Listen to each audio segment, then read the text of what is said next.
So God is dynamic.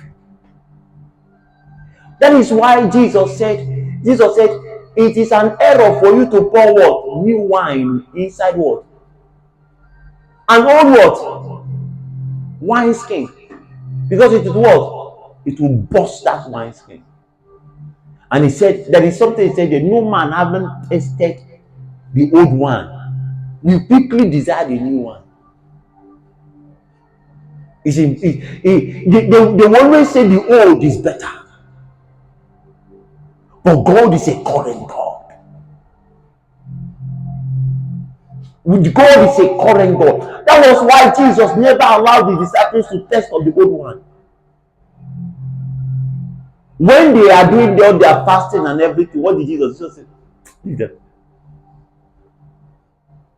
They came to Jesus and said, why didn't your disciples see even